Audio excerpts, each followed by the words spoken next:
they came on the same day. And I thought, who is SunTrust? And as it turned out, somebody had acquired my social security number and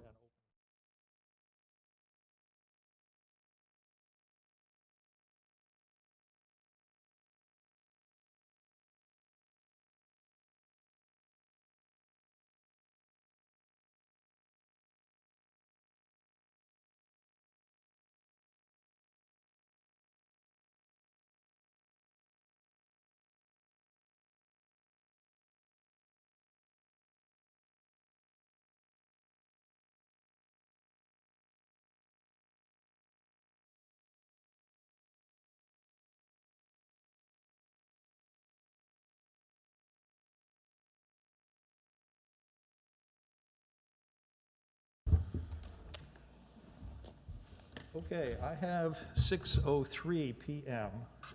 Are we all ready to go? Yes, sir. Present and accounted for?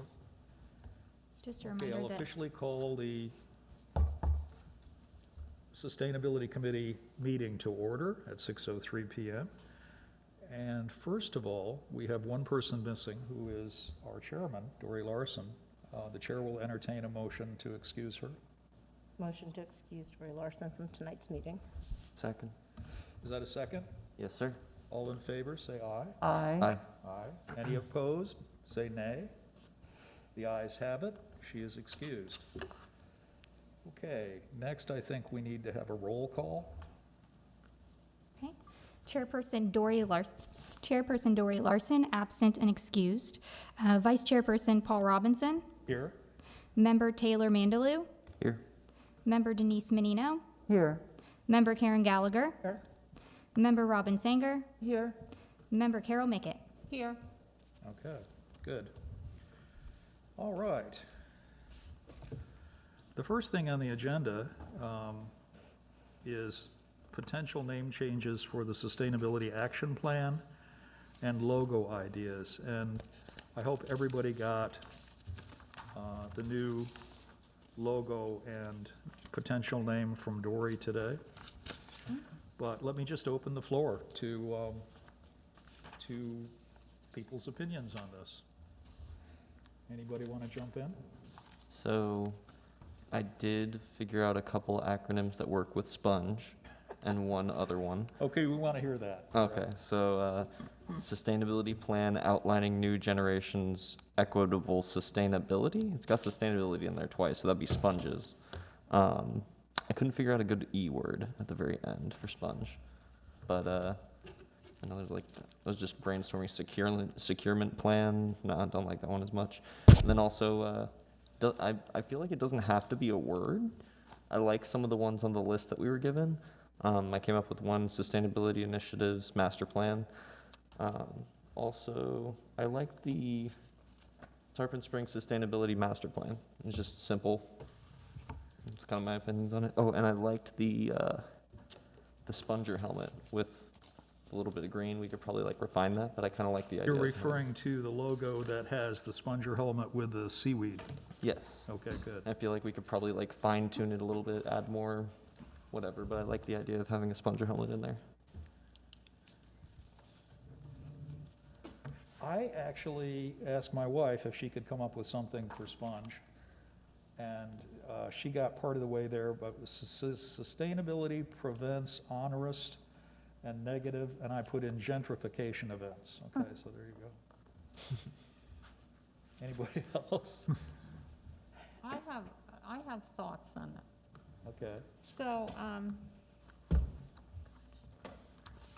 So I tried initially to come up with letters to make something, and I proposed this trust, working on Paul Smith's suggestion of us. But looking at all of the suggestions, my feeling is, and this is based on my experience, that when I see things that have letters, I never know what they mean. And I always it's like, well, what does that mean? So what I would suggest is the helmet with the green out, I think is brilliant. And Which I one? don't think that we need anything more than that. And underneath it, just put Tarpon, write out Tarpon Springs Sustainability Plan. And we are able to make that logo into a font. So, and I'm sure that someone in Paul's department can make that into a font, and then we just use that. Because none of the letters that have been proposed, any of these, are appealing. They all have something that just doesn't quite work, or they're overly contrived, or they remind me of something else that's not desirable. So, for example, Tarpon Plan for Sustainability or Tarpon Springs Plan for Sustainability looks like teaspoon, which, you know, is small. So that wouldn't work for me. And a lot of them just seem forced. So again, what I would propose is just use that wonderful image and just write under it, Tarpon Springs Sustainability Plan, instead of trying to come up with something else. Acronyms. I'm not even sure that plan has to be part of the title. Yeah. You know, at the very last minute, I suggested something that I used for my blog, which was just the Sustainable Tarpon Springs. That's what I was thinking, the same thing, Sustainable Tarpon Springs. And I love the STS? little logo Don't even here. use the initials. Just Sustainable Just Tarpon write out. No Springs. acronym, just the Why, name. why an acronym if you don't need it? You know, because I agree. That's the one I came up Yeah, with, 'cause and it's just simple. And I like Sustainable Tarpon Springs with that helmet symbol. Because the Okay. STS, I read it in a different way that wasn't favorable. And so, but I like Sustainable Tarpon Springs. It's simple, succinct, and with that image up top, I think it'd be perfect. So what if it was, I agree with, I like the image, because that's kind of who we are, right? It's very, it's everywhere you look. The sponge diving helmet is everywhere we look. And if it was Sustainable Tarpon Springs, and then you, you could even, you know, just kind of, that's your front page, and at the bottom where, you know, Dory has, you know, socially, economically, environmentally sustainable. You could just literally spell those out, and that's kind of like your Yeah, the taglines. little tagline at the bottom. Yeah, like the tagline. But I don't think you need an acronym. No. I agree. Okay. I mean, if we're forcing it, I don't think we need it. We just use that logo everywhere. And it says Tarpon Springs. I mean, Yes, it does. with stuff growing out of it. I love it. Whoever thought that up gets my applause. Do like the simplicity, yeah, it's clean.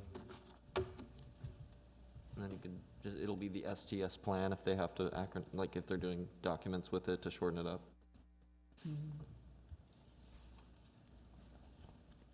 Other thoughts?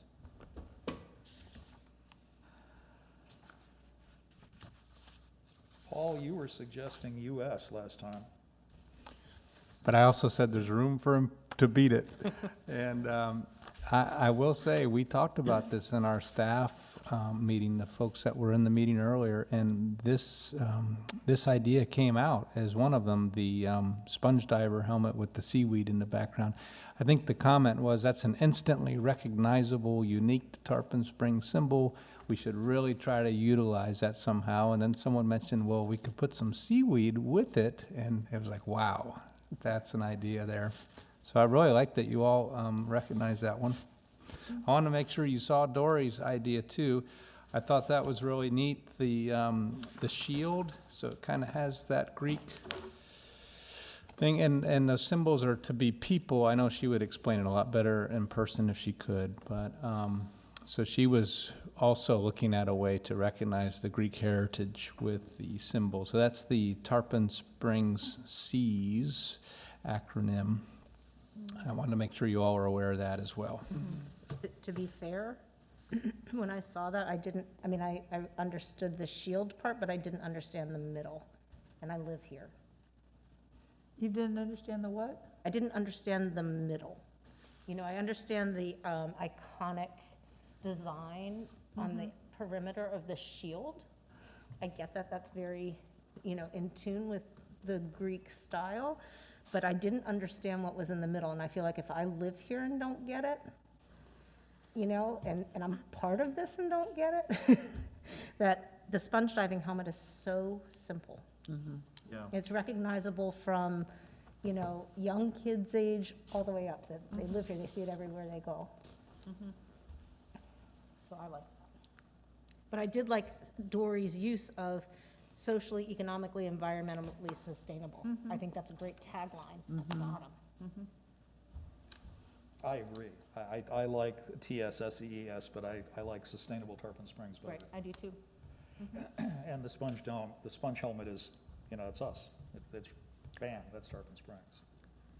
So that's some good direction there. So some possible applications of this, for example, would be any branding that we're doing with EV, any other type of thing, our reports, our communications. And I want to credit the city manager as well. He was the one that said, we really need a brand, when I was showing him some different wrap designs for the EVs when, we were getting them. And so what I've been working with Robin to do is we're going to just put some temporary stickers, city decals, logos on the cars for now.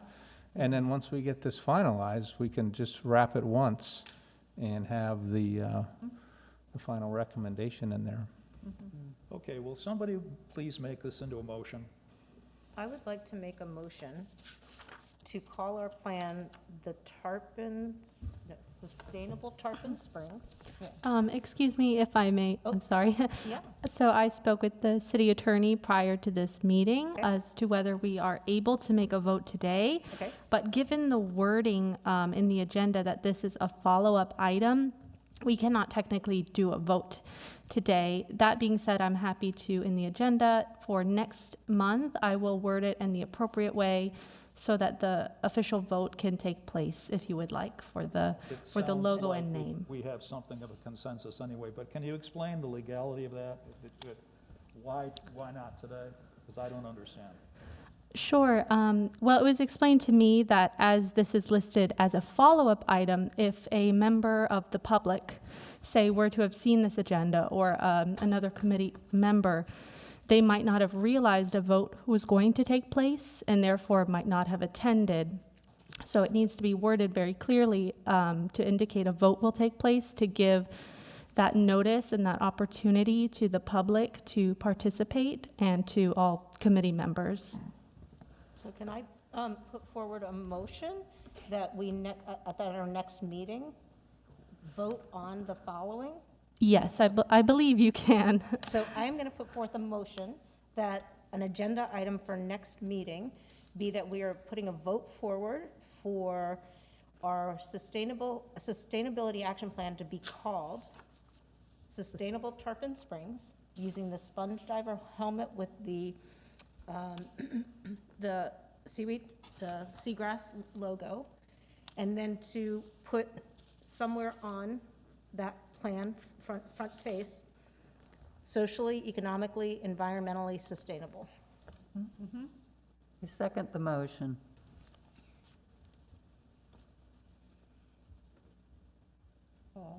Okay, that officially makes it part of our minutes, and it will come up probably the beginning of the agenda next time. Are we having discussion on it? Because I'd like to say one more thing about this. So I think it's important not to call it the sponge diver helmet or whatever, even though it might be, in that, and that it's not a Greek symbol, but we need a symbol that's for the whole city and everybody. Also, I just want to point out that it's clever also because in sustainability, we're worried about sea level rise. And so we don't all want to be wearing these helmets because we'll be underwater. And so we're growing trees and things like that to help us not do that. So that's also why I think it's just very clever for sustainability. But it's important. I actually don't think of this as a sponge diver helmet, even though it is. I think of it as just this beautiful object connected with going under the water. So anyway, those are just some observations. And I wanted to make a quick comment too. I think we could maybe refine that particular image a little bit, like into a logo, but I like the helmet itself as like a central image of it with maybe some seaweed or maybe like do a blue backdrop or something, but maybe not that exact image, but as a central feature. What are you proposing then? So if we were going to vote on this particular helmet, I would probably say I'd want to see like a final version of it before I'd say yes. You mean with the sustainable tarpon springs added to it? I like the sustainable tarpon springs, the The wording and taglines. the acronym, or the C's as well. Just that particular image, I feel like it could be like fully fleshed out a little bit more into like a logo. So what if I revised my comment and it was that we would use an image similar to what we see here? Because you could make it like a watermark in the background, right? Like, you know, some of the plans have like, it's faded, but you see it, you know, in there. It doesn't have to necessarily be like this little, you know, I mean, the motion strictly was meant to move forward using an image with, and I have to use sponge diving helmet because that is what comes up if you Google sponge diving helmet. I don't know what else it is called. So I think, can I amend my motion to make it slightly different, that we use an image similar to the one seen here, the sponge diving helmet? And Yes. who's going With to seaweed. design that? I don't think we've gotten that far. Where I did think that image come Oh, from? okay. I was going to offer that we're going to keep making progress on this, even though you're only voting to bring it back to make a vote on.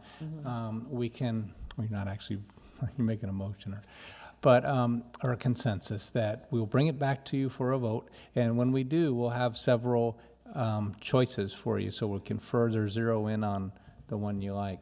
I heard an idea of possibly the font for Sustainable Tarpon Springs to have some leaf-type vegetative look to it. Was that Dr. Mickett's suggestion? No, but I'd like it. I think it came from way down on the other side somewhere. So we'll do, you know, some of those ideas, maybe a little more prominent seaweed in the background, just a couple ideas, and you can tell us which one direction you like the most. And I'll also talk to the city manager about what you're proposing too. And yeah, so we can just get closer to that final thing for next meeting. The reason I like this one is that the green looks like breath, like it's breathing, and green helps you breathe. Like it's the air tube is some sort of seaweed or whatever that helps the ocean breathe, helps us breathe. I think it's adorable. Yeah, I know one of the comments, you think about our waters, what separates us from, say, further south is if you go out on the beach in the water, there's no grass. And that's what makes, I think, our scallops available. We have a beautiful living ocean underneath our area. So I was thinking the seagrass might be just behind the sponge diver helmet as a way to show that, we have, Clean water. yeah. You need seagrass. Yeah, and cordgrass, and other kinds of grasses are a great way to build a living shoreline. Mm-hmm. So it leads into that kind of thinking as well. Thanks, Paul. I think that's Oh, great. If you can provide us with some alternatives next time as well, You're frankly welcome, and I like to think sup- if we just have consensus to go in that direction, do we have consensus from everyone to follow up on, in that way, and we will? Yeah. Yes. Okay, Yes. great. Okay, great. Next on the agenda, priorities for ARPA projects, and as you know, ARPA stands for the American Rescue Plan Act of 2021. Now, at the last meeting, there was no vote on applying for ARPA funds for somewhere between $750,000 and $1.5 million. There was a kind of a consensus, and the chairman said, you know, I want to do this. And I believe, Paul, you said that's probably adequate for our needs for that part, but there is another part the city manager wanted us to deal with, and that has to do with a community hub. Perhaps you can explain that a little bit more. Thank you, yes. So last meeting, I gave you our Public Services Department top recommendation for sewer expansion, and I think the group supported that. But then the other question was, is there anything else that you all want to add for consideration? And I told you one example the city manager would like to see is a community services hub over by the Cops and Kids Center. That would be a space for other agencies to come in that provide social services to our residents and facilitate that further. So that was one of the big ideas that wanted you to think about and comment on, and then anything else that you might want to add. Okay, so the floor is open. Can you talk more about the hub? And Robin, can you talk a little bit about the community that you saw last time did an excellent job with this sort of idea? Yes, the community hub, actually, Charlotte County has the most innovative community hub that I've ever seen. It's brilliant, and it is, they presented to Peace for Tarpon at one of our monthly forums, and I was just so impressed. So I asked them, and this was a while back before the holidays, I said, I would love for our city manager and for our police chief, because both of them are strongly supportive of this, to hear what y'all are doing, just to kind of, to where it doesn't go down, you know, it's easy to just do things and not really know what's possible because you're used to doing things that you can conceive of according to what you've seen, right? As far as, you know, a building where you have different agencies there and so forth, but I think it can be a lot more robust than that. So that call is actually tomorrow with the folks from Charlotte County and with the city manager and with the police chief, just so that they can hear their presentation. But the idea would be to have a place where, for example, you know, different social services could be there or whatever, but from an environmental standpoint, what would be really cool would be to have something that also brings in the environmental part of it too, like maybe activities for children or maybe something, a laboratory, or, I mean, it could be anything, but really make it a really interesting place rather than, you know, everybody gets an office. And the idea is that we want to bring services. I'm saying we, but Peace for Tarpon, our work is to bring services and bring things here to Tarpon Springs. So one of the examples that one of the successes we've had is if a family say needed mental health services, and Suncoast is the largest mental health provider, they would have to make an appointment, but all the services were South County. So if there's an immediate need, it's kind of frustrating for a family to say, okay, next 2 weeks we'll see you, but you have to take a bus and it'll take all day and you have to take off work and all that. So the Housing Authority, we partnered with them, and right next to Cops and Kids is a Housing Authority property, and the Housing Authority, so Suncoast wanted to be here in Tarpon Springs. They wanted to provide services here, but they didn't have the budget for office space. So the Housing Authority vacated 3 apartment units right across the driveway from Cops and Kids, and now we have a free mental health services for families where they will go to their homes, work with families, bilingual, available every day of the week. I think there are 8 counselors working out of those 3 units right now. So say, for example, if a counselor or someone at Cops and Kids sees that there might be a challenge with one of the children or something's going on, it's an immediate response. And that's, I think, what's important, is to have access here, to have everything very convenient for people, close to people, low or no cost. And so the original idea that I heard with the hub was to have different agencies be able to be in that hub. And so if a family might need one service, they don't have to travel anywhere, they can go there and find it. But I think that there's some really interesting possibilities of how to make it just a stellar place. So that conversation, it's just for informational purposes. There's no, the two women who are spearheading the one in Charlotte County all work for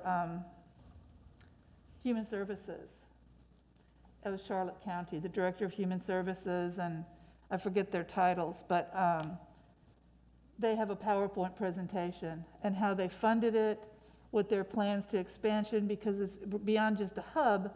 I think it would be cool to have something that has possibilities to grow beyond that as our community grows, or bring more facets into it. So that's the basic thing. Okay. Are we talking about a new building, or are we talking about using or renovating an existing building? I think we're talking about a new building. Okay. And that falls under ARPA? ARPA will fund that? I think they're looking to do that, yes. I know there's more discussions happening on what's eligible, and there may be more wide open than we thought before. That's been the trouble with this thing from the beginning, is the guidance or lack thereof on what's eligible and what's not. But if it is, this would be the city manager's recommendation. So how can we assist the city manager's idea here? I would say by supporting it and with a consensus that this is something that is a priority as seen by the Sustainability Committee.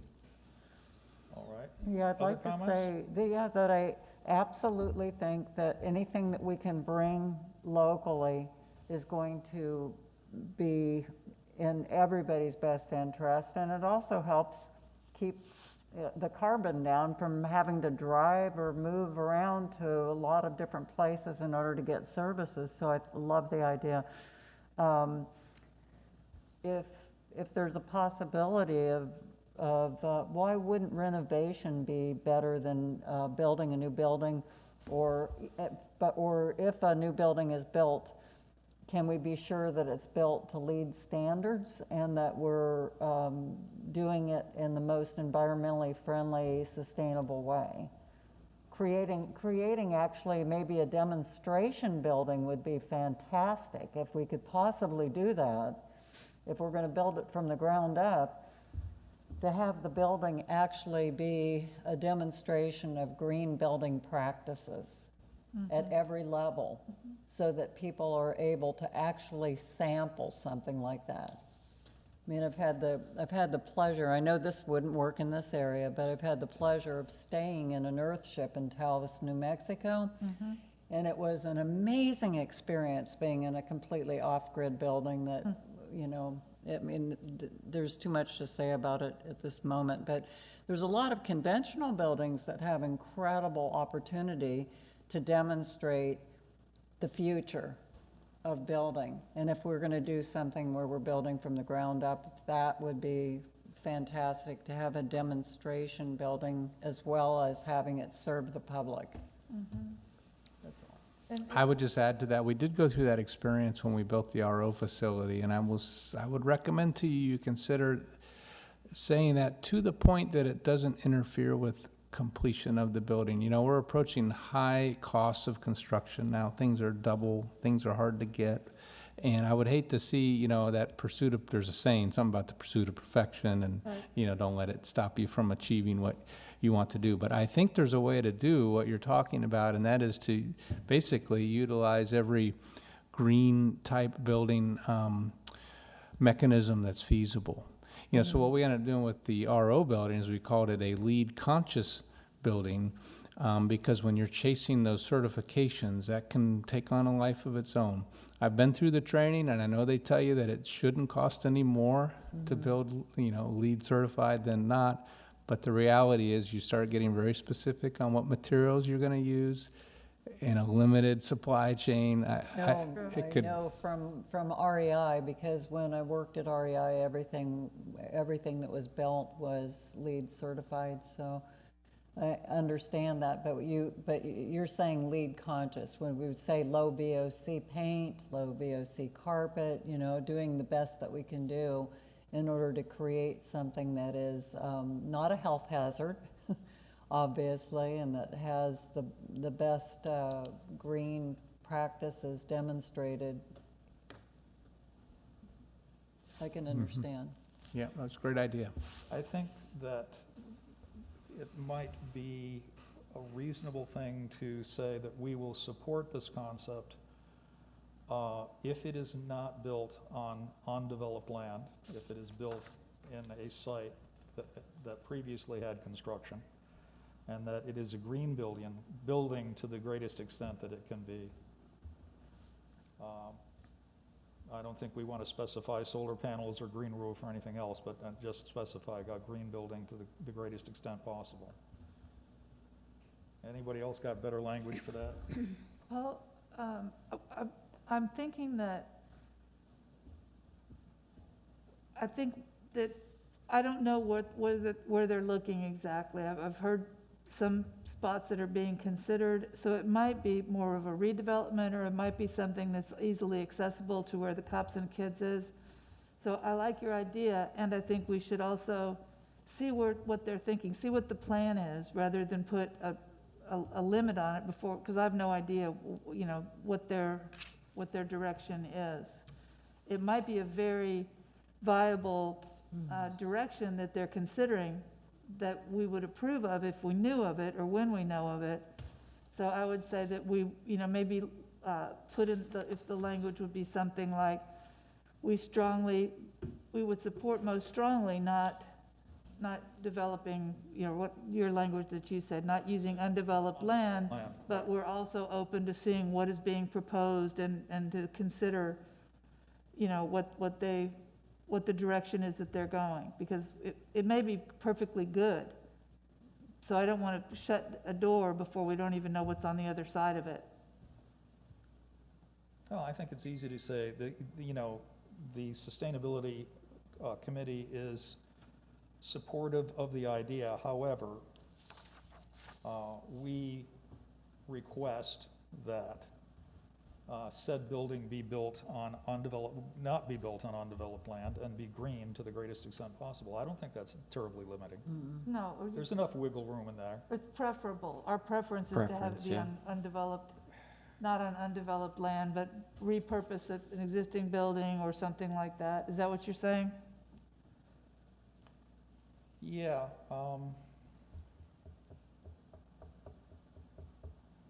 Anybody else? Any other thoughts? Dory Larson had a comment on this item that she wanted me to share, Okay. which was, this is her comment: I would advocate for using ARPA funds for a urban tree assessment and urban forest / municipal forest master plan, also a green infrastructure plan.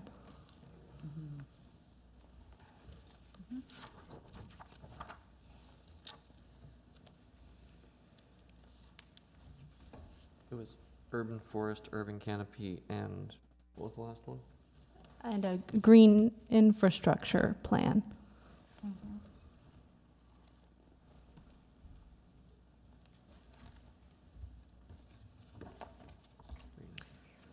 Are there enough funds to do more than one thing, or would the center use the funds? Robin, do you know? I think about the tree, pardon me. Stop it.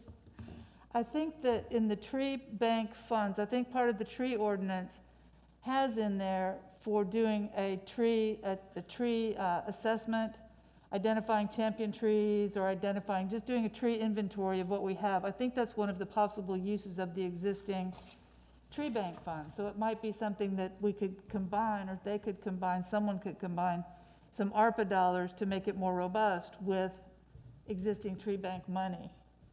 You know, I think there's we already have Paul Smith, we have a replanting program that's in place, the long-term replanting program, but there are also some things like looking at maintenance of the existing trees that are aging out or that are getting less viable in Craig Park, for example, looking at how they're watered, how they're maintained to preserve our existing canopy. Be mindful of planting, new, there's some facets to that I think would dovetail nicely with this. But, that's a possibility. I don't know how much money is in the tree bank fund now, but I think it's beyond just, that money's to plant trees, but it's also to really understand what we have here in a tree inventory. I remember a student from St. Pete College came and sat before the commission, and she had a whole proposal about doing a city tree inventory and seeing exactly what we have and that type of thing. We did have the opportunity to discuss this just a little bit earlier today in the meeting that we had with the arborist and with the Parks Division. So that is part of the plan already. I'm going to assume if we need to use contract work to do all of that field work, which for now, I think that's a conservative assumption, you're probably looking at $100,000 plan. And I think that would, I don't think we have that in our tree bank, and we probably wouldn't want to spend that much of it if we did. So I would say if that is an ARPA eligible thing, as Dory suggested, is that something the committee would support? Yes. Yes. Okay. Well, I think the question is there enough money to do all of these things? There was, I think it said 12.8 eventually will be given to the city, 12.8 million. Yes. Oh, yeah. And right now they've only Okay. used 2 or so, 3. So I think we're coming up with ideas for them, right? Or maybe priorities to put on their list to consider. Correct. Okay. Green infrastructure. And I've got a couple as well, but we should probably finish up the wording on the community hub, how we would word it to them. I think that this project for the hub is something that I would definitely support. And I like it supporting it from this committee, because typically when people think of sustainability, they think of trees and water. And this aspect, this social infrastructure, sustaining our community, the people in it, we need these services. Everybody needs mental health services and all types of services. And this seems to be, for me, to be an important thing for this committee to support and to make it clear that we understand that we want a sustainability plan for our entire community. So anyway, I really think it's a good thing. I think it should be a priority. I agree. I guess the wording, so we would say that we support the idea of a community hub as Robin described, and would request that it be built, redeveloped on a piece of land that hasn't been developed, and LEED conscious. Lead conscious sounds good. That sounds good, but it's not my idea. It's, in other words, not as I describe it, to see what's possible and to just make a really wonderful community hub, looking and seeing, what's happening in other places and so forth. Yeah. I like the idea, and I'm gonna check out the Charlotte County one. Well, thank you for wordsmithing it. And Yes. Are we happy with that wording as Taylor has outlined it? Yeah. Okay. Is that a consensus? Yes. Paul, is that good? We got it. All right, that'll work. Okay, recap. Item number 3, presentation to the BOC on January 11th, 2022. Key takeaways, the survey language and implementation, and targeting diverse group of citizens. I can't say that. And Robin, I'm going to ask you if you will carry the ball on this one. And do you know Robin Sanger, Robin Reeves? Yes. Hi, Robin. Okay, good. She yes. introduced herself at the last meeting, but you weren't here, so, okay. Right. Go ahead. Nice to meet you. I do have some notes, which Dory took. As you all know, Dory gave that presentation to the Board of Commissioners at the recent meeting on the 11th. And we received some great feedback from the public and from the Board of Commissioners as well. And we have some notes about some of those comments which can be carried forward. So I will just kind of review those as the summary. I also don't know if this was said at any point during the meeting, but Dory did want me to note that the reason for her absence today is related to COVID-19. But going back to the notes, after Dory gave her presentation, there was time for public comment, and each of the commissioners and the mayor all gave very insightful comments. The mayor suggested reaching out to the provost at SPC for sharing the flyer and information about community engagement. Commissioner Terrapini mentioned he's very excited to see the data which will come from the survey. Commissioner Donovan suggested the rec center as a potential area for community engagement meeting place. He also suggested handing out the flyer at First Friday and posting it in bulletins at parks. Commissioner Vatikiadis said that for public engagement, it would be good to have standardization of language among the 3 plans: the comprehensive plan updates, strategic planning process, and the sustainability action plan process. So he suggested working with the individuals on those plans as well to make sure the language is consistent, and that this would help citizens if we are using a consistent language. And he used the term population growth and wanted a specific question in the sustainability questionnaire to learn about the values people have on shade trees versus other trees, brick roads versus paved roads, and there was one other which I do not know at the moment. I'll have to rewatch that portion. Did you do the brick streets versus paved streets? Yes, I have brick roads versus paved roads, shade trees versus other trees. Yeah. But then he made a statement that he was just giving an idea of a question that he would find interesting regarding people's essentially perceptions on this type of topic. And we also had participation from the public who noted that they would like to see in a video that it is multi-generational, targeting the youth in the community as well as older members of the communities. Several members of the public they made a special note of saying they want to see all ages and they want it to be a diverse representation of the community. Some had a concern with the QR code idea because they feel that those who do not know how to use QR codes would have trouble taking the survey, so they suggested, in addition to QR codes, having paper copies of surveys available in different locations where you're networking with the public, meeting with the public, or upon request.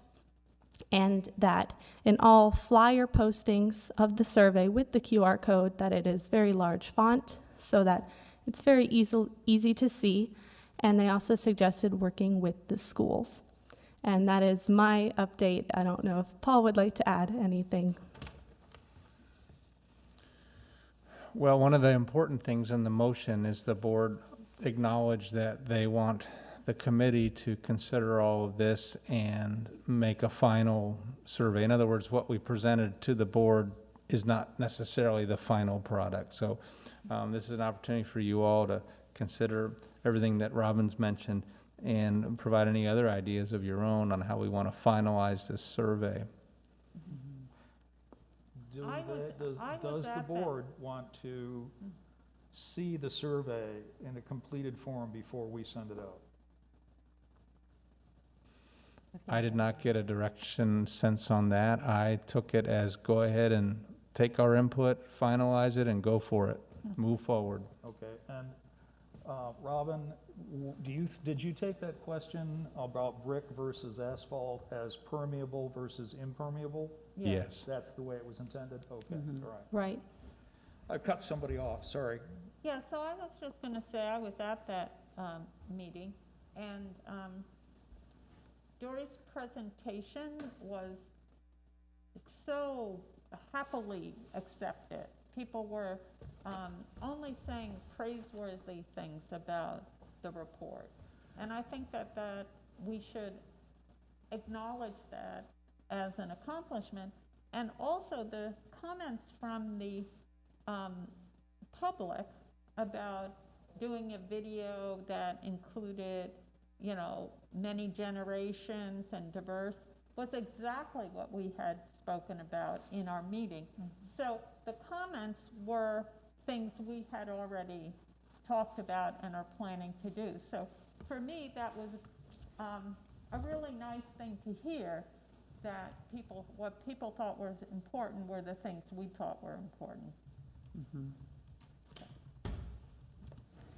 I just remembered another comment was one person, a member of the public, asked us to consider when making the video and speaking to the youth to ask them what they love about Tarpon Springs and try to incorporate that to encourage the youth to continue with their love of Tarpon Springs. I think, if I can just take a quick minute, the comment on the survey, including a question, you know, for population growth, the value and values, you know, specifically as I think we have to be very careful how many questions we put out there. So if we're just putting a question out because we're curious, like, that'd be kind of neat to know, but it doesn't serve an actual, if it serves a purpose and a value, absolutely. But if it was just a comment kind of like, wouldn't that be kind of cool to know? Yeah, maybe, but if you start making this really long with all these questions that are cool to know, so I think we just have to be really conscious when we put that together. And then the other, when we talk about, you know, asking a question about paved roads versus brick roads, and you mentioned impervious, I'm going to do your intergenerational comment. You know what I'm talking about. Pervious versus impervious. Thank you. Is another way of saying it. Thank you. I can't get this out right now. If we use that terminology, we have to make sure that people understand when we first moved here, one of my kids said, I don't want to live here, it's too bumpy. Because we were going down Chesapeake, which is all brick, you know? And she's like, I don't want to live here, you know? So if you were to ask that, but if you were to explain to that same kid at age 10, the rationale behind having the brick roads versus an asphalt roads, she's like, you mean it's better for the environment? All right, I'll tolerate I just won't have an open, you know, container or something, you know? So I think we just have to be very careful with the language that we use, that we're speaking in terms that defining and speaking in terms that we all understand. Yeah. Those Good. would be my two comments That's on. good. So parenthetically, after pervious and impervious, we need to explain what we're talking about and why it matters. Correct. And what we have are brick roads, and, you know, if you look at that, well, they're brick roads, these are, you know, original roads, and these are, you know, or are they just, you know, did we pave over some of the brick roads? You know, so it's not a brick road, for us as a sustainability committee, it's not a brick road versus an asphalt road as much as it's a pervious versus impervious.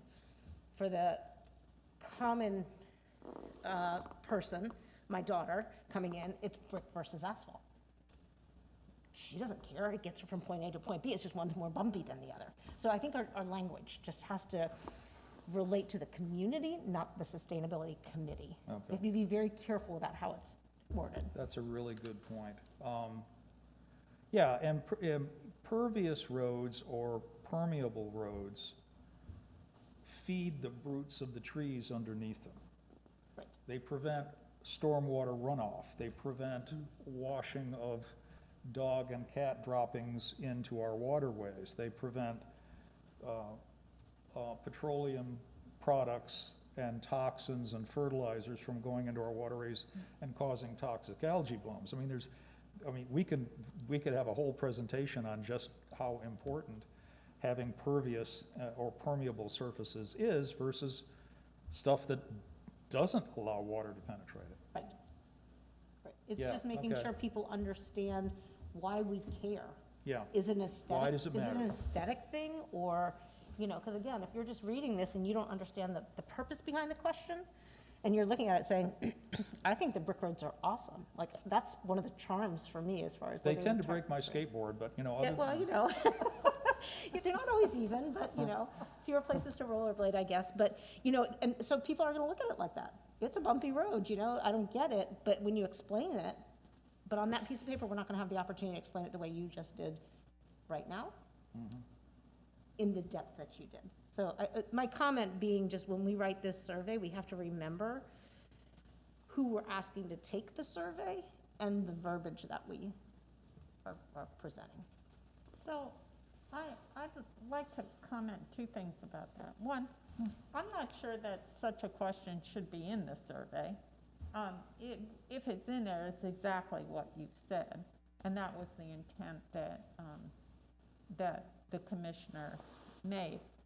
But I had sent something to Ashley about how to use the ARPA funds, and one of the things I had included was, thinking about finding materials that were permeable and researching that and acquiring them to do parking lots or whatever, that would be a good use of the infrastructure money. And also, because of the bricks, which are charming, but not everything can have bricks, so we could resurface roads or whatever with material that rain and things can go through. I think that would be it's not a sexy way to use money, but it has the wonderful effects that Paul has talked about, and I think is a good way to think about using this money. I totally agree. I think that'd be excellent. So aside from the discussion on the survey and just thinking about permeable versus impermeable roadways, there are a lot of roads within the city that are not in great shape. It's wonderful, the area of Gross that was redone next to Johnny's, which is all, neatly bricked again, is very smooth to drive on. But then there's a lot of roads, like the street that I live on, Cypress, which has gotten really disrupted because there's some construction that's happening at the other end of the street. Can things like that be redone? And even some of the roads that were previously or asphalted over the brick, is there any potential of redoing them so that it's consistent with the historical feeling of our community and also has the environmental benefits? There's huge environmental benefits to permeable roadways, and that's, a lot of cities are doing everything they can to create that and to have green runoff areas, so that polluted stormwater doesn't go to the wrong place. It goes into the ground, and that's the whole point. But there's going to be an education point. do you think That was mentioned. that wording on permeable asphalt or permeable surfaces, and not just roads, but sidewalks, infiltration strips along side roads, et cetera, should be written into our sustainable tarpon plan. It's part of green infrastructure, I would think.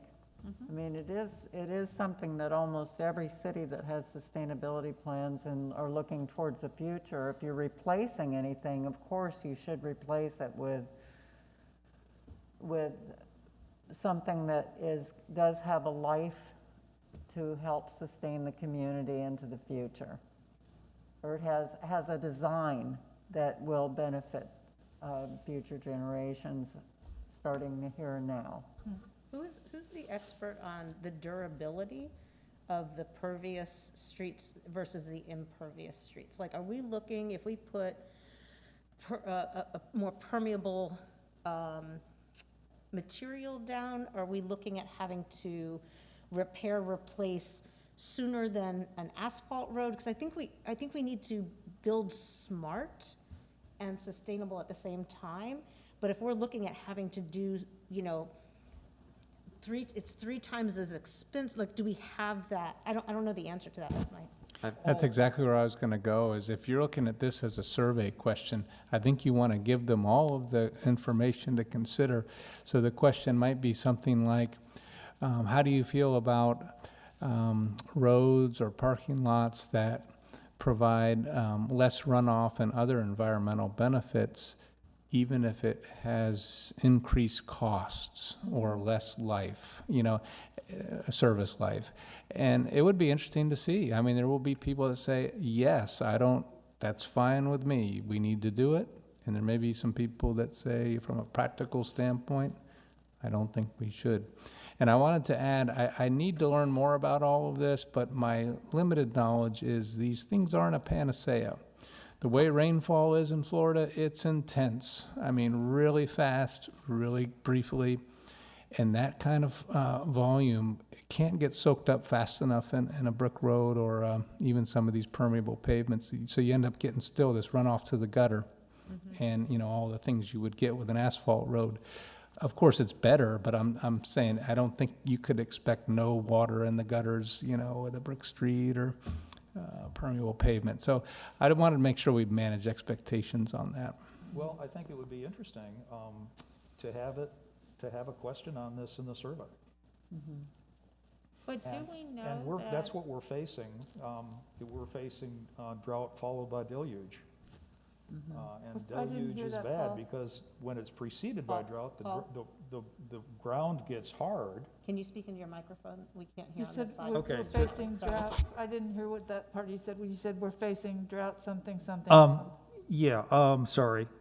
I should remember that there are people on both sides of me. And, yeah, should this be part of the survey? Should we have a question on permeable surfaces and infiltratable areas alongside roadways and sidewalks? Should that be a specific question or part of another question on the survey? And I followed that up by saying what we are facing in southeastern United States is not a dry season followed by a wet season, but drought followed by deluge. And that was, I didn't say that this time, but I said it last meeting. The year October 2016 to June 2017 was the harbinger of what's coming, because we had a drought. We had a 100-year drought followed by, the water table caught up in 1 month, in the month of June. And everybody said, so look, it's wonderful, we caught up. No, it isn't wonderful, it's bad. It's because when the ground hardens from being dry, and then you get torrential rainstorms, it doesn't soak in. So it's a way of getting, questions like that in the survey won't just get us information, it'll partially educate the public, or at least get that conversation started. I can work with Robin on, she's got some good survey experience with her work. So we can work on wording a question, and I want to be careful not to try to talk people out of it. I mean, that's not what we're trying to do. We're trying to find that balance of, here's all the considerations, what do you think? It's really where you want to be. So do we know that the material is more expensive and it's not as long-lived? is there other, I mean, there's so much innovation now that I would think that these sorts of things are being developed all the time, that maybe there is stuff out there that, you know, does last a long time. So I'd have to look again, but I've heard that brick is actually cheaper to replace. It might have a shorter life, but to maintain it, it's cheaper. But I don't remember where I saw that. I'd have to look it up again, but it might not even be more expensive. We had a recent example of this, which is the renovation of Court Street. I don't know whether permeable asphalt or brick was even considered for financial reasons, I believe. Paul may know more about that, or why Bob Robertson chose to go with asphalt. Where was this? Yeah, I don't have the details. I do remember the project, though. Court Street. Oh. I can say way back when I was helping in Public Works and we did brick street cost estimates, it was, triple the cost of doing just a pavement layer. And in fact, that's probably why some of our brick streets got paved over, in previous years. Yeah. The labor is intensive to lay it down, but the life can be, it's like getting a roof installed. It's all in the installation quality, but it can be great, but usually it is much more expensive up front if you're doing for the first time. Go ahead. When we're talking about trees and shade versus palm trees or palmettos versus this or that, different species, I think it's important for us to look at xeriscaping and Florida native plants. I was at the Brooker Creek plant sale and bought some, they're beautiful, a tickweed plant, which are little yellow flowers. Never have to water it. And it gets complete sun, it does fine in the rain. So I think that's part of it too. So even though a tree might not provide as much shade, it might be more viable if we're looking at more intense heat or something that has, I don't know that much about trees to know what the difference would be, but I think the right, and Shannon Brewer and other people could have much more information about that, but like the right tree or the right types of plantings for the right space, because even, I was at Weeden Island and they were talking about in Florida, you can go from here to that wall and go through two different mini ecosystems, basically. And so you might have live oaks here, you might have pine trees here. They're very, very close together. So some trees belong in some places and some trees don't belong. So I think that type of thing, to make sure that rather than something that we think might be the right answer because it seems better somehow, that to really pay attention to the little microclimates, or it's not called microclimate, what do you call it? Robin, what do you call those? A microclimate is correct. Okay, microclimate. So in that tour, we walked 20 yards and there were 3 or 4 different microclimates within that. So I think remembering that here, and we must have them. I would guess that they're still here. In Tarpon Springs, not still here, but that we have that in our midst. I don't know. We do. We do. Yeah. Robin, you want to help bring us back on the agenda? I want to say terroir, but that's for wine. Go ahead, Paul. I like it. I was going to ask Robin to bring us back on the agenda where we are and. Okay. I think we've covered the recap. The upcoming workshop on February 2nd, does everybody have that in front of you? Do you know? And will the members of this committee be able to be at that meeting on February 2nd, I think is an important question. I might be a little late. I'm starting a new job, but I can be there. And you know what we're referring to, the invitation from, Yes, okay, right. it's at FA 132 at St. Pete College from 6 to 9 on February 2nd. Yes. Yes, And I will that's be for there. the comprehensive plan, right? Say again? Is that for the comprehensive plan? Yes. We're invited. It's for committees, right? There's a certain one that It's committees are for- going to be at. It's for committees like ours, It's the for members of it committees is like for the comprehensive plan. Got it. For the appointed boards and My calendar. committees. Yes. do we all still have access to the comprehensive plan Oh, It's on the city's and website, the isn't it? wording of it, and any new writing that has been put on paper thus far? And if not, can we get those before that meeting? I will ask planning and zoning. Thank you. yes, that would be helpful. They were excellent last time in getting us lots of information, but if you click on the website at the bottom of that page, it doesn't take you to anywhere where you can get much in the way of this information, so it would be nice if we could, complement what we learned at the last meeting, from 3 to 5, of the writing of the new comprehensive plan with, whatever we can get before that meeting would be good. Okay, ongoing discussion, the timeline of community input. As I look at this schedule, it looks to me as though February 22nd, we want to have the campaign for survey, the online link, the decals. We may be able to, will we have time to decide on the decal by then? When's our next meeting? The 17th. Barely. That doesn't give you much time to get decals put together, does it? What decals are you talking about? With our logo and things on it. Yeah, our logo, right? We haven't finalized the design yet, though. That's what he's saying. So we're doing that on the next meeting. Ah, That's 5 days before that doesn't give us much time to get details, but anyway, to go on with what I was saying. Flyers at city locations and utility bills.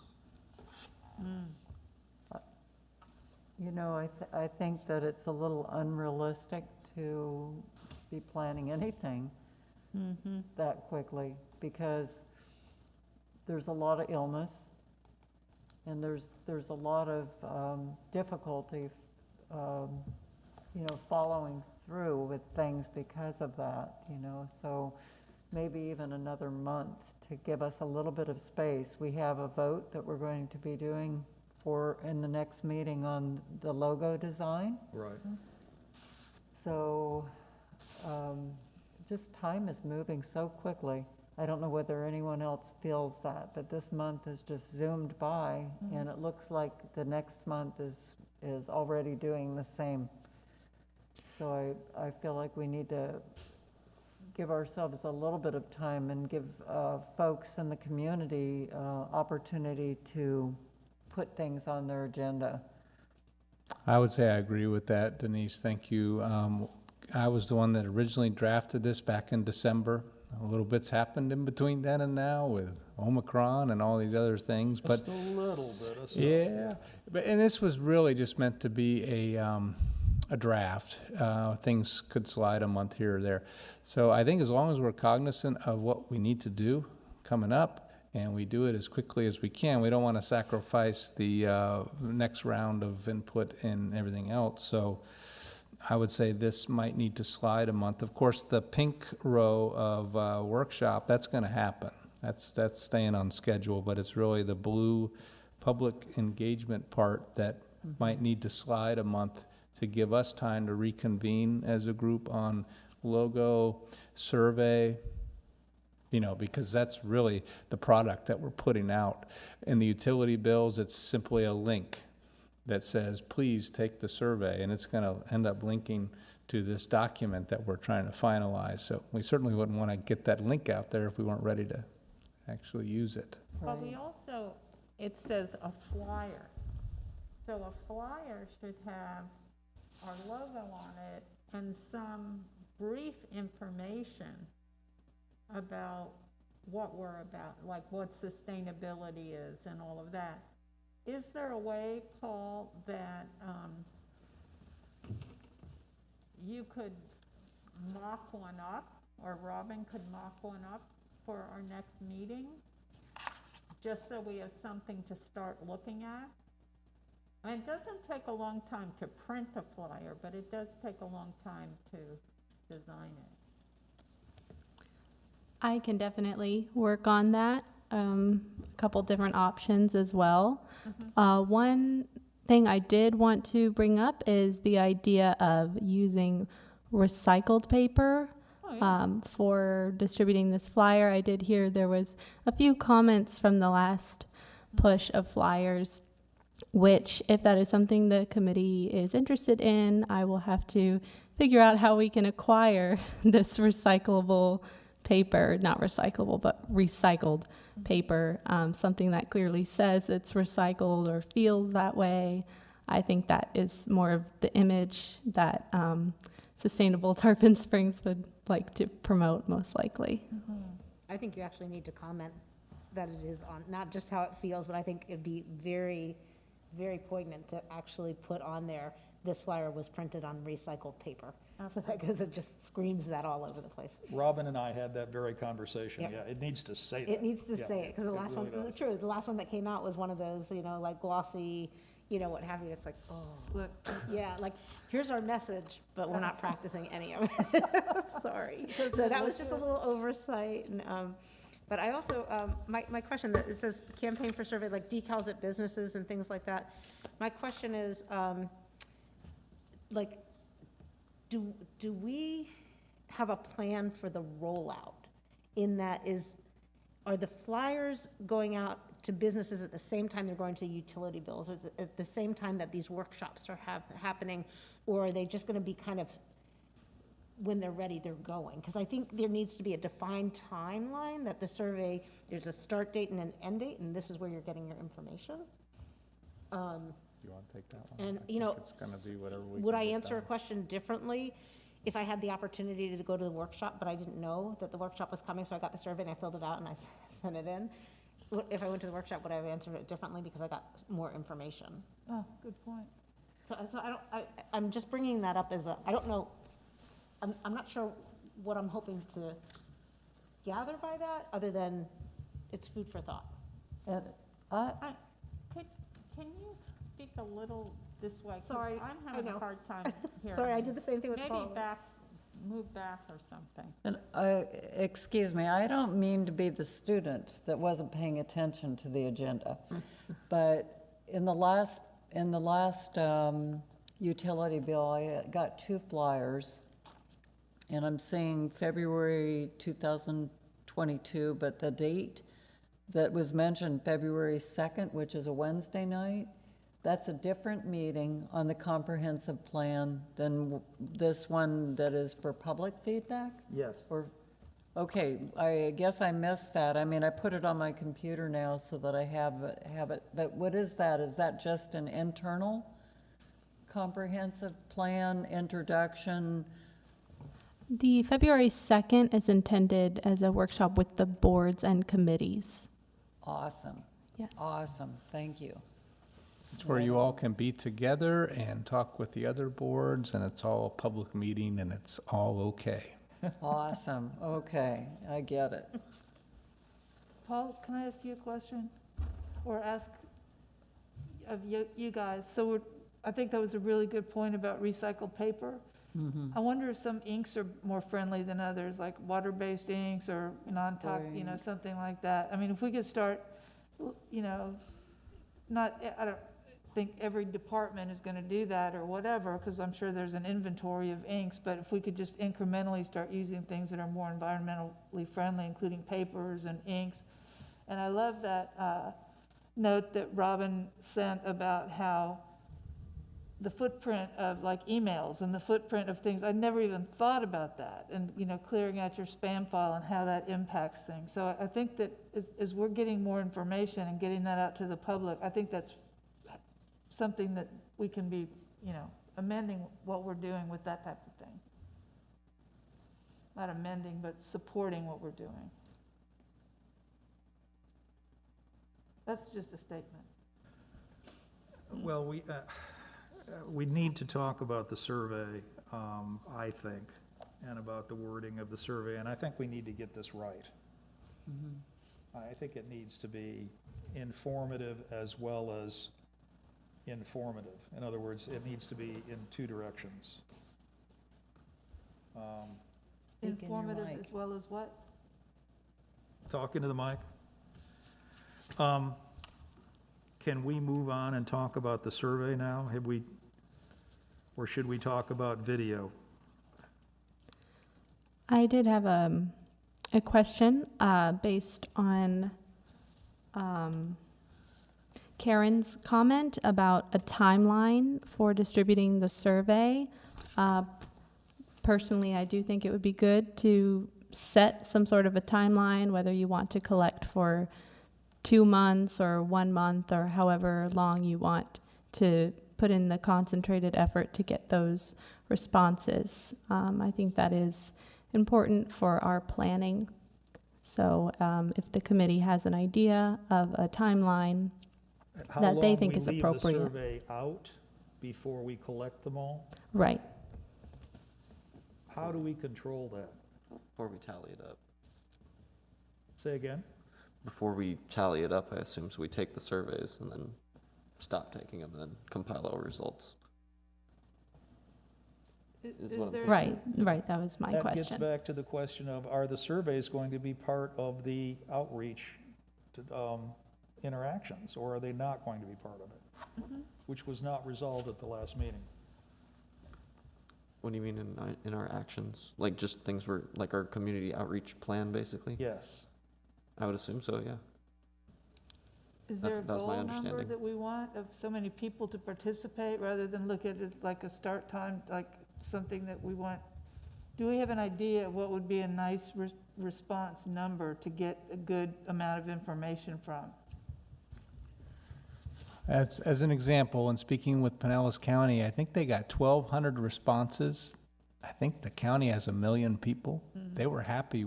They considered that a really good response. So if that puts it in perspective for you. And how long did it take them? How long did they allow the survey period to extend? That I'm not sure, but I can reach out to them and ask more specific questions Do you have about a their ball- survey distribution. Robin, do you have a ballpark figure of what you think is a reasonable length of time? I think a reasonable length of time personally would be a maximum 2 to 3 months. Okay. I think likely if we've put forth our concentrated efforts and we still have not received a response past 2 months, we likely will not receive one. Then my personal opinion, then you would need a second round of pushing for that survey. So if we get to the end of, say, you set an initial goal of 2 months, we don't have enough responses, we can then do another concentrated effort and another push, trying to get more responses. So you could set a 2-month initial time frame and reassess potentially, or 1 month or 3 months, whatever you find to be a reasonable length of time. And what would be an appropriate length of time for promoting the survey? That it's coming and to prepare to be involved? What do you count That's- as a concentrated effort promoting it? to Can't get hear you, people Carol. to respond? What? Can't hear you. Oh, what do you consider a concentrated effort to get people to respond? This is for Robin. I think that some of what you have already outlined through putting forth the flyers, sending emails, sending it in the utility bills, attending public workshops and discussing it, bringing it forward at different community events, posting it in bulletins at parks, First Friday, all of these things, these actions which have been discussed in the meeting, I think, in my opinion, that would be a very strong effort. Great, that's perfect, thank you. Sure. And regarding pumping up the survey before we put it out, and I'll ask Robin, she's got more experience than me, but I would think these could be parallel path. Get the survey the way we want it, get it out there, and while it's out, immediately start rallying people to respond to it. I think we want to keep the schedule as compressed as we can, and I would be concerned if we're taking time to build up, hey, this thing's going to happen, and it's just time that's passing by. I'd like to know just how long Pinellas had their survey online. You know, that would be a good just a good guideline. Mm-hmm. Because that's a much larger area than our city. But it would be interesting to know. Yeah, but I think what Robin said, 2 months, makes subjective sense, because I'll tell you that if a magazine sits on my desk for 2 months and I haven't read it, it's recycled. That's it. It's not gonna get done after 2 months. Probably not after 6 weeks. Robin or Paul, will this be on our sustainability webpage as well? People can go to that page and take the survey as well? And it'll all go to the same repository, all the responses? There's like one big, I think it definitely should. I think that is a great resource that we have right at our disposal, the City of Tarpon Springs website. I will say we would have to figure out our method for the paper surveys. If we do distribute paper surveys, whether we will only be distributing the paper surveys at community events so that we have them right away, or if we give the option for them to drop off paper surveys at City Hall or mail them by a certain date, because then we would have to kind of transcribe those results as well. Well, one thing that was said at the staff meeting today, the library said that they tend to have all of the documents in paper.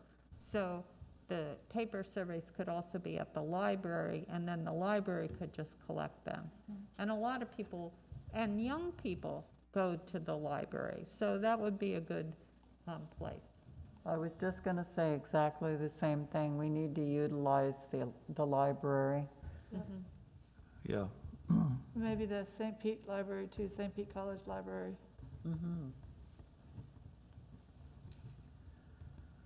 Okay, that brings me back kind of to the question of the interaction of workshop and survey. And last time you talked about, do we give the survey out at the workshops and have people fill out the survey? To me, that's the kiss of death. I mean, if you want to drive your audience away and have them say bad things about you, it's like when you were in 3rd grade and your teacher said, "Okay, children, take out a piece of paper and a pencil." That is the last thing I want to do. I do not want to go to a workshop and get handed a survey. I want to be entertained by people who can talk to me about what is important that they're selling, and then give me an opportunity to ask questions. And then at the end of a workshop, if you want to, then you hand people a survey, but you don't start with that. Well, I don't think it was ever the intention to start with. Good. Yeah, That I was think- not clear to me. No, Okay. I think the intention is, at the workshop, you are providing them the opportunity to fill the survey out. Yeah, if I can recall where that discussion ended, and it was a good discussion, that we were picturing interactive, smaller groups, perhaps organized by goal area, where people could have smaller conversations about those particular goal areas, and they could pick and choose which ones they're interested in. And that would give us a lot of information. And then also, we could have these paper surveys available and remind people, please, before you leave, if Before you you could leave, take a or- minute, Yeah. fill it out and put it in the box. Then do we think it should be a little shorter than it is right now? The survey? Yeah.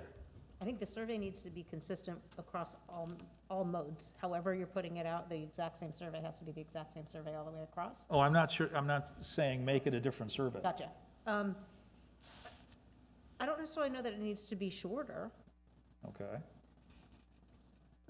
I think I would also provide additional surveys at these workshops, because I tend to go to some of these things that my husband's out of town for, but I know he'd like the opportunity to be able to fill out a survey if he was able to drop it off somewhere. Well, then I think we have to tell people, look, if you have time, sit down and finish the survey and leave it. If you don't have the time, you gotta go, this is where you can go to our website and fill it out electronically. There you go. Perfect. Boom. And we have a big stack of them here on recycled paper as well.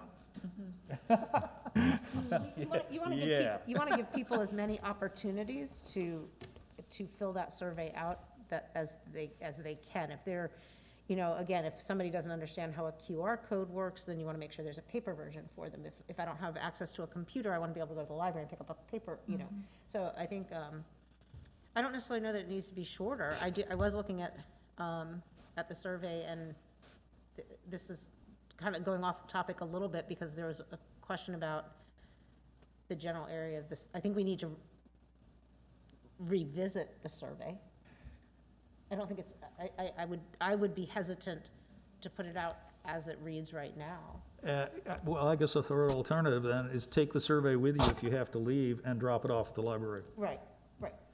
You know, you can go here and pick it up, or if you know, I think the ideal thing is, before you leave, now that you've been educated, before you leave, please take 5 minutes to sit down and fill this out. That'd be awesome. If we get it, time is valuable. If you have to leave, please take a minute, fill it out. It can be dropped off at these locations. And you can even put where the locations are on the survey itself. Drop-off locations for this survey, so that people understand where they can go drop it off.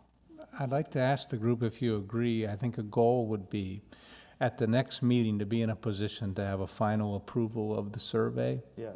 So in order to get there, I'm going to propose an idea that Robin and I work together to finalize it, get it out to you well before the next meeting, and ask that each of you mark up what you want to see and send it back to us before the meeting, so we can get a head start on having all your comments. And, you know, understand that the disadvantage of individual feedback is that there may be some conflicting things. But I'm going to say, I think we can probably make a lot of progress that way to make it a manageable discussion item for the purpose of getting it done at the next meeting.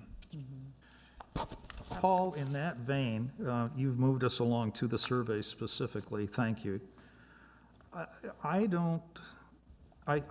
feel there's a disconnect between the second question, which refers to climate change, and then the third question, which walks away from it and goes off on other tangents.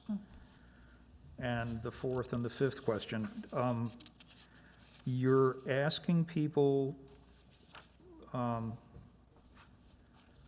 what do you think climate change, or when do you think climate change will impact your life?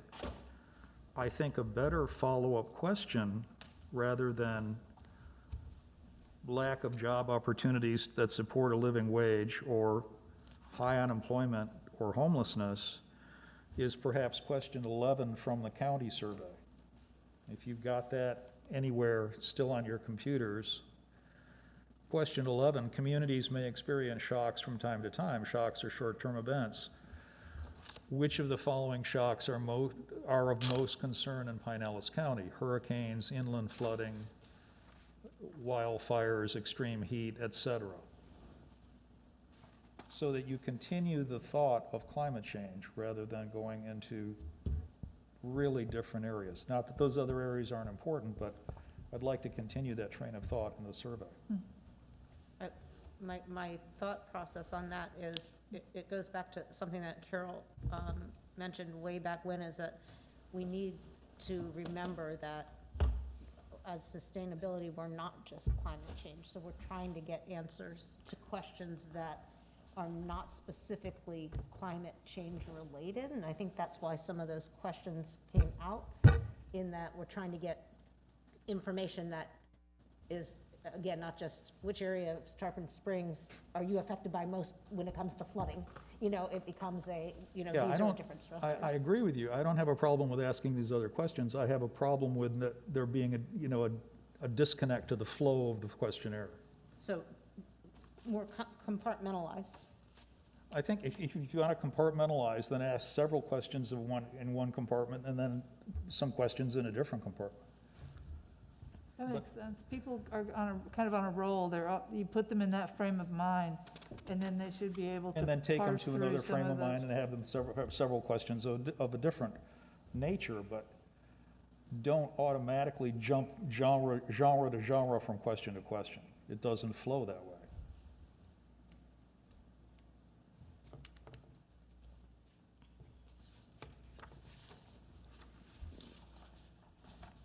Were there other thoughts about the questionnaire? Because Paul and Robin would like to finalize this for next time.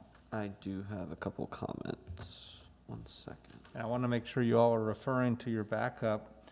Robin put in there a marked up version of the survey that the board reviewed, and she also added her comments in text there. So hopefully you all saw that Yes. under item. I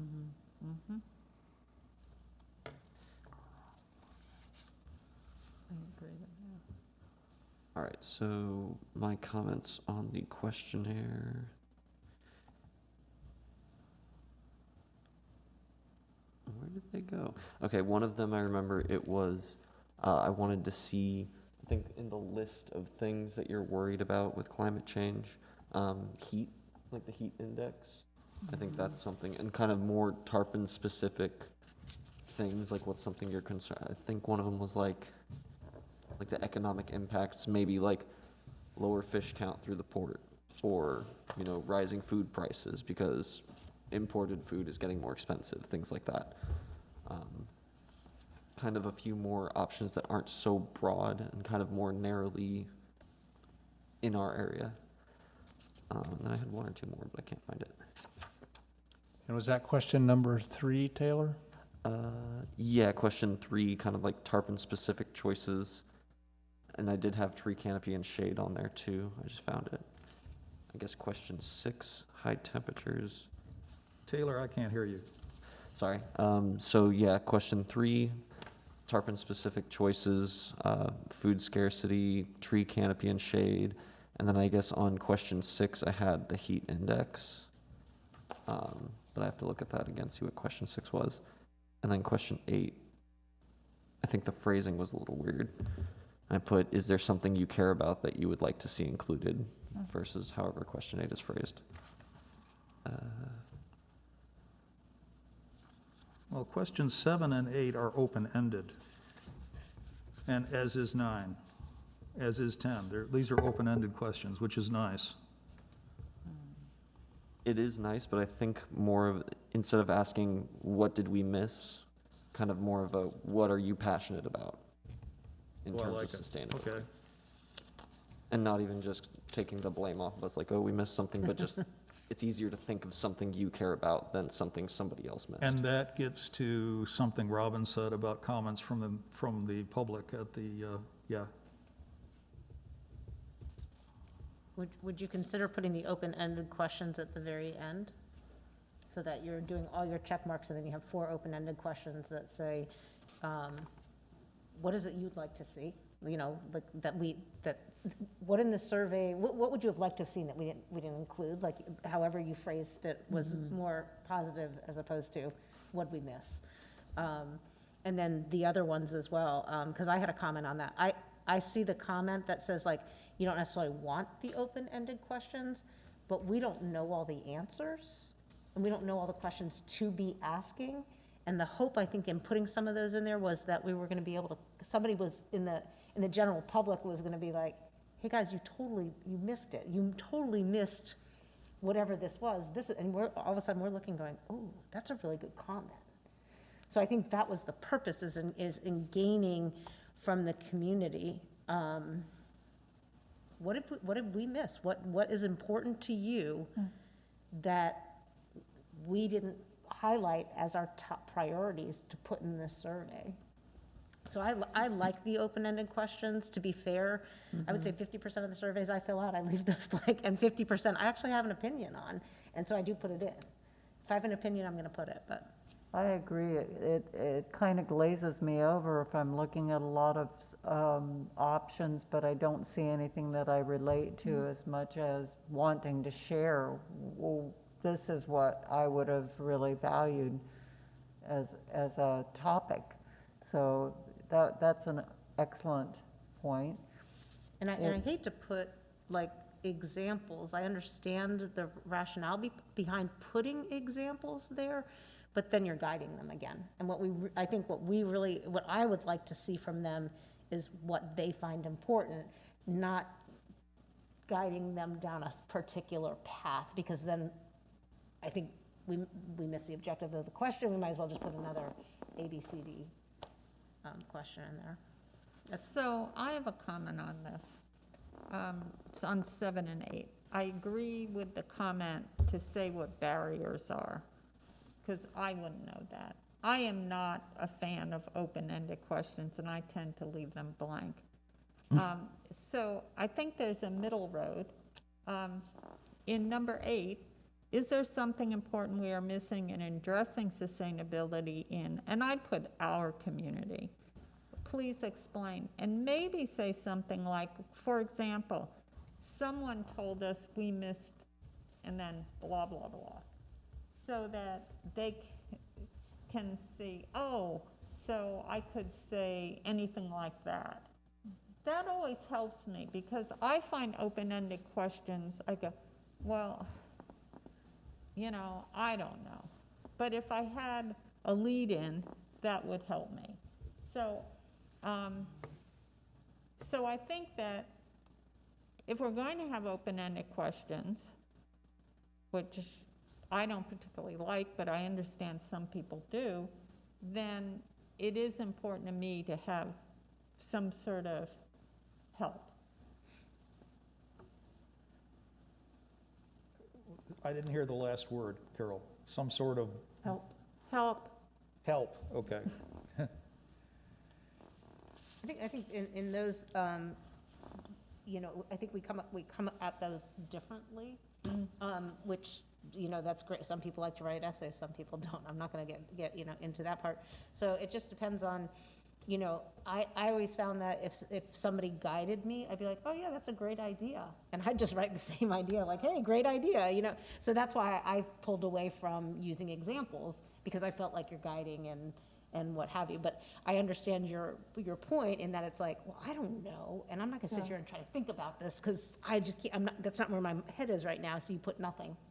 Yeah, You know. so if you, but you don't have to, you say, well, someone said blah, blah, blah. Oh, so that's what I can do. Okay, I can do that. I think when you get to open-ended questions, some people, and sometimes I feel this way, I don't know what they want, or I don't know, you know, the type of thing I'm supposed to say here. So It's if you not give gonna, an it's not example, gonna feel like that. disvalidate, it's not gonna invalidate No, the rest of the questions that they answered. I just think it gives for the style, different styles of thinking and different styles of understanding, it gives both. We've got the multiple choice, and then we've got the essay that somebody could write, you know, but it's, I think that having both open-ended and multiple choice is reaching a greater number of people. And certainly they could skip over the questions that require, you know, thinking about their own ideas. But, you know, I find that I'm more frustrated if I'm looking at a survey and there's a lot of multiple choice and I'm thinking to myself, this doesn't relate to anything that I really feel like I want to express. That's a You great know. point. Even if you only got 10 responses to those open-ended, they may be significant enough that it changes our direction. I just want to just make the open-ended questions as easy as possible, feeling inviting for people to answer. Carol, would it be more palatable to you if all of the open-ended questions were the very end of the survey? No, I think that would lead itself to more of them not being answered. Would it be more palatable to you if we put the term optional? No, Okay. no, I you don't want think- to say optional, ever, I don't think.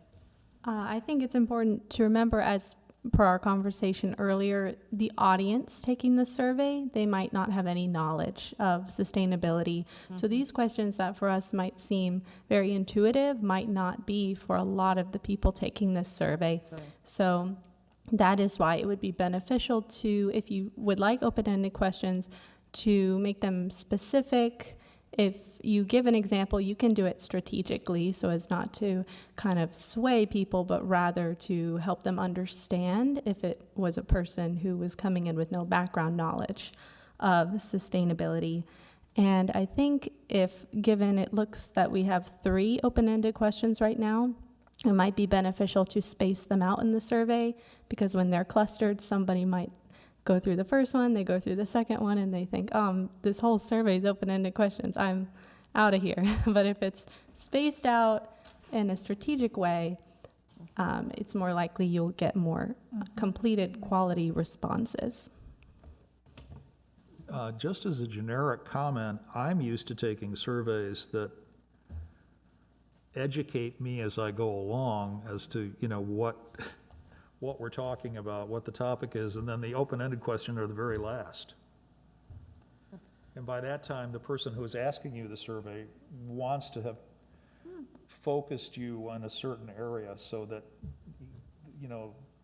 the surveyor then gets a partially educated answer for the open-ended question.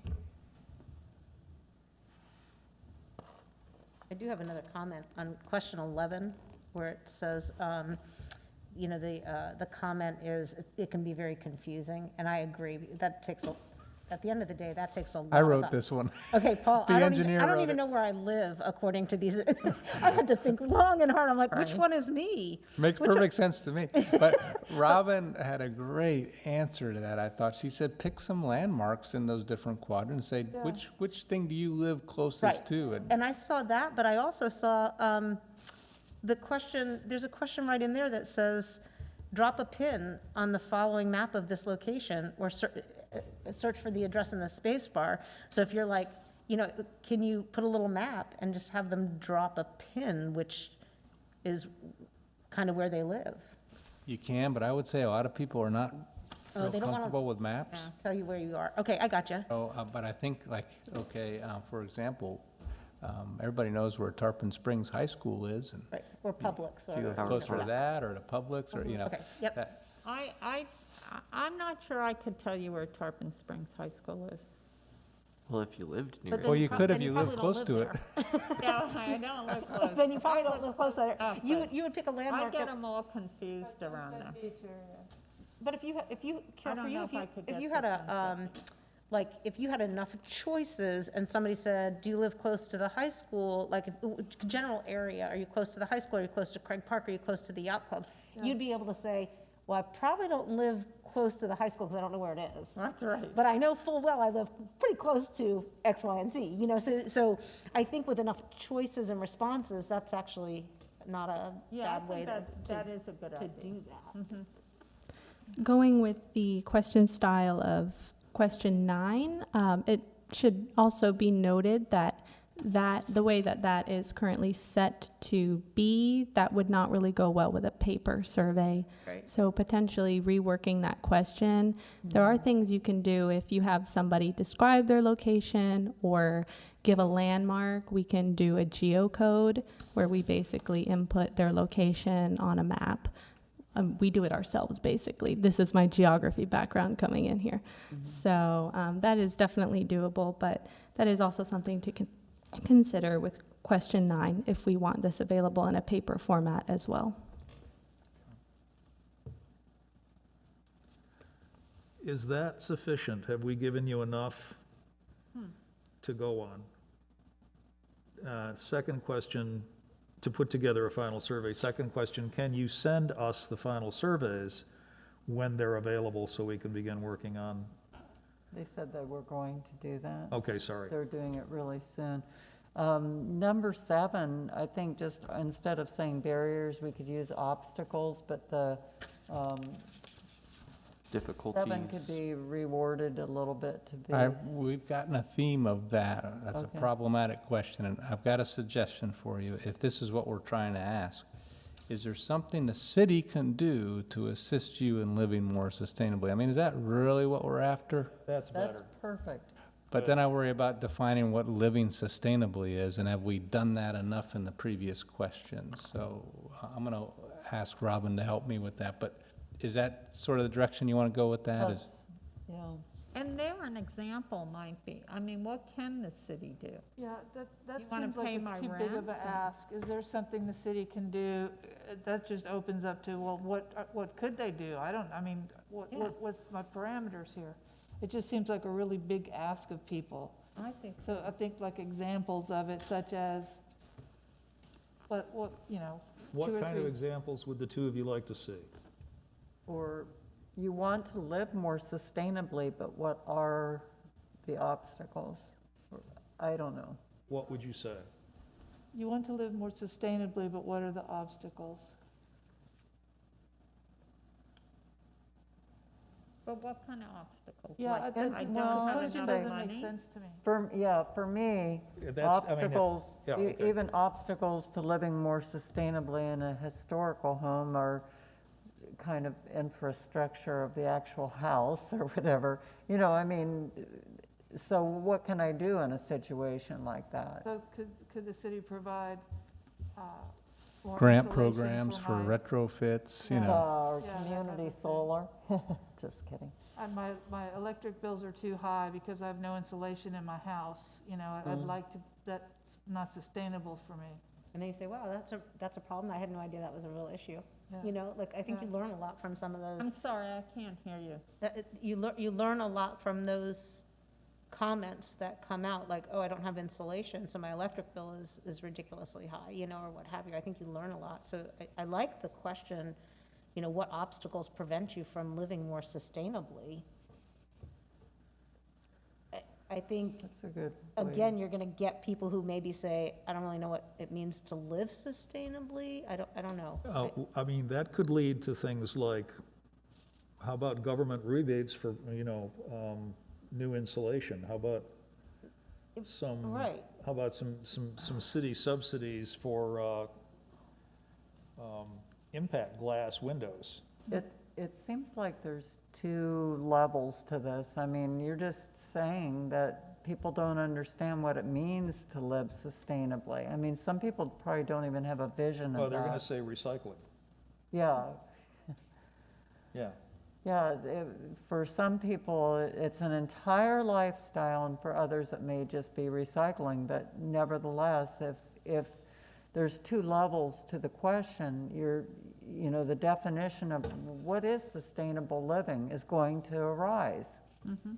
So how do we avoid people feeling like they don't even understand what we're talking about by the time they get to that question? Well, I think the answer to your question is that you give them a preceding multiple choice question that lists various kinds of sustainable actions. Okay, Replacing grass with native Florida plants, yes, putting solar panels on your roof, recycling, putting in additional insulation, putting in triple pane glass or impact glass, you know, and Oh, yeah, other there would be examples a- like that. And then you follow that up with, you follow that multiple choice question with, what could the city do to assist you in this, to live more sustainably? I think that's a good idea. Did we Because consider- then people Get will rid of know your what septic we're tank and talking get on about. sewer. Now, I mean, that's prohibitively expensive, but that's another possibility, you know? Well, if you're talking about someone who owns a home too, as opposed to someone who's living in an apartment complex, it's like, so I've, you know, try to make my rent every month, and I'm trying to wrap my head around what the city can do to help me live more sustainably. That's what I meant by it's a big ask for some people to even understand how that could affect them, or what they could, are there options for them? you know? Composting and recycling are the only things that come to my mind. I guess having a kitchen garden, I mean, there's not, it's more limited for a renter than it is for a homeowner, isn't it? Yeah, for sure. Well, one thing would be, if I'm a renter and I want an electric car, the city could help landlords put in charging station. So that I could plug my car in and live in an apartment. That's one thing people who live in apartments have a hard time with, not being able to have an electric car because they can't plug in. So the city could help set up a program to have charging in apartment buildings or condos. That's a good point. They could have bike racks. Maybe that's you know. something that we could ask for in the funds that are available, is retrofitting apartment buildings with electric vehicle recharging. Available rental bicycles is another thing that anybody could have. But more bicycle paths than pedestrian paths is kind of, that really shows up in multiple other areas. Boy, and we've got a plethora of those, though, in this city. I mean, honestly, you can go so far east now on a bike, it's amazing. Link up with all sorts of different bicycle trails, so I think we're really blessed in that area. But not where we live, not west of Spring Bayou. It's, you take your life in your hands if you're on a bicycle. It's really difficult.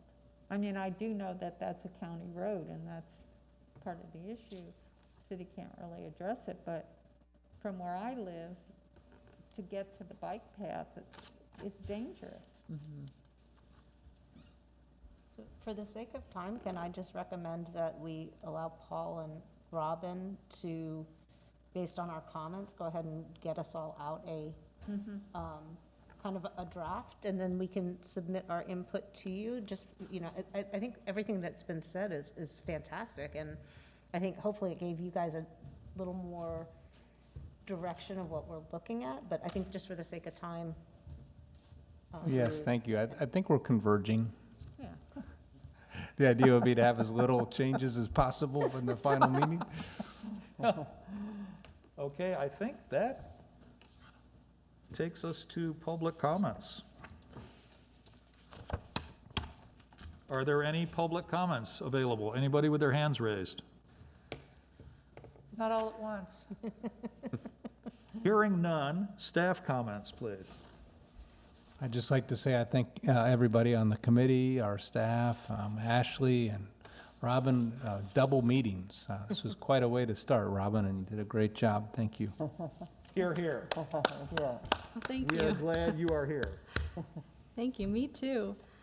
I did have a comment, something I wanted to share, which was why I included as one of the backup items that Pinellas County resilience document. So that is not their comprehensive sustainability plan, but rather that was like a shorter document that they put together demonstrating things that they currently are doing, have done in recent years, and a short-term plan for the future.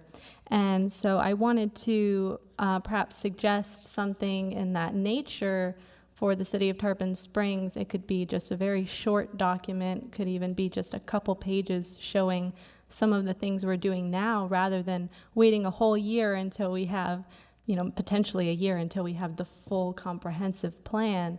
We could potentially do a shorter snapshot of what you all are doing, what you have done, and some of our immediate goals for the future. Work in progress.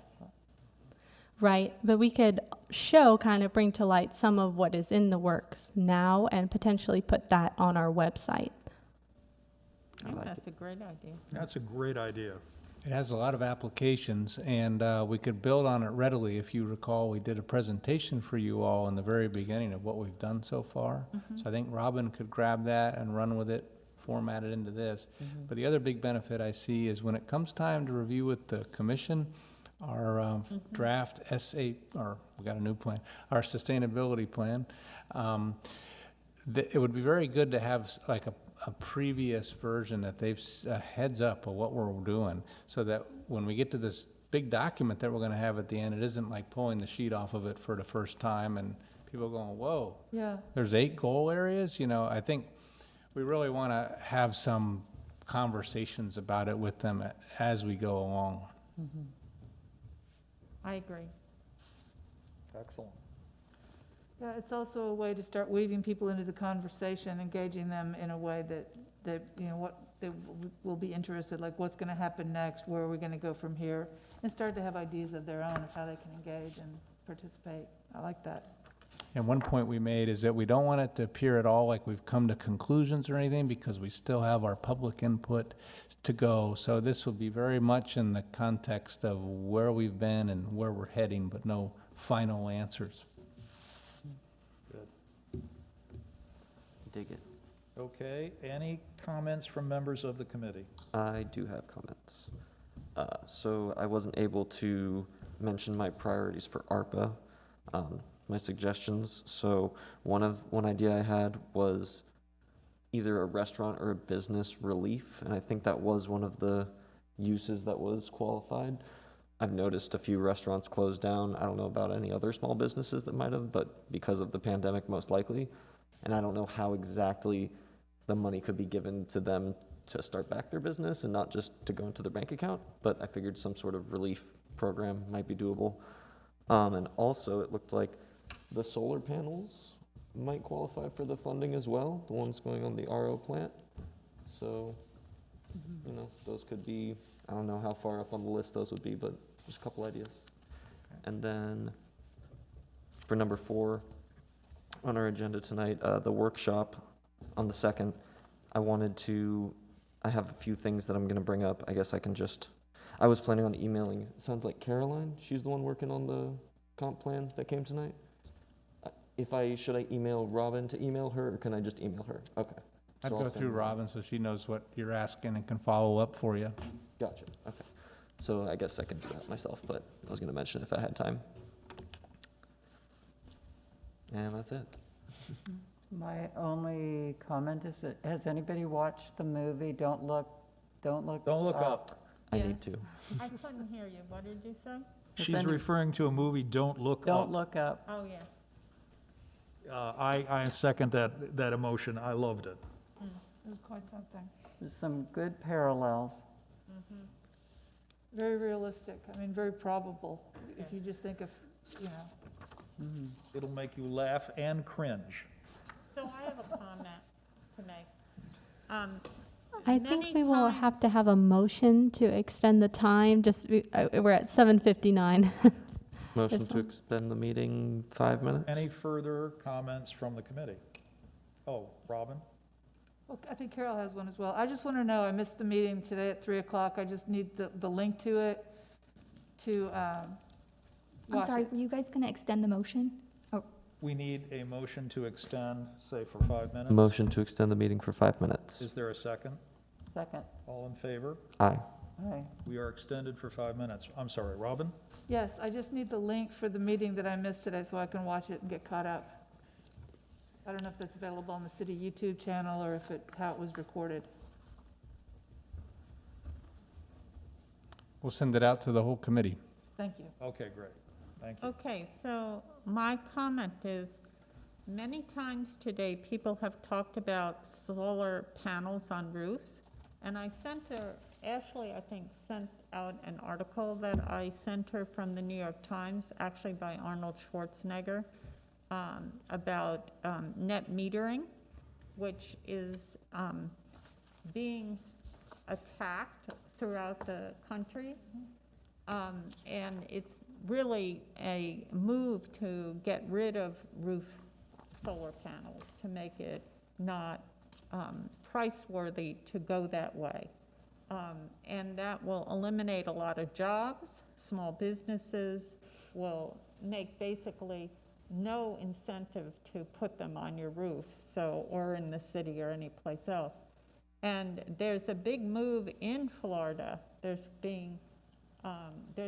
There is a legislation being put forth, written by the utility companies to charge more for net metering, to reduce the amount you get from net metering to wholesale price, and to increase the administration cost, with the goal to completely try to get rid of it, because the utility companies are building these big solar farms, and they want you to buy into that.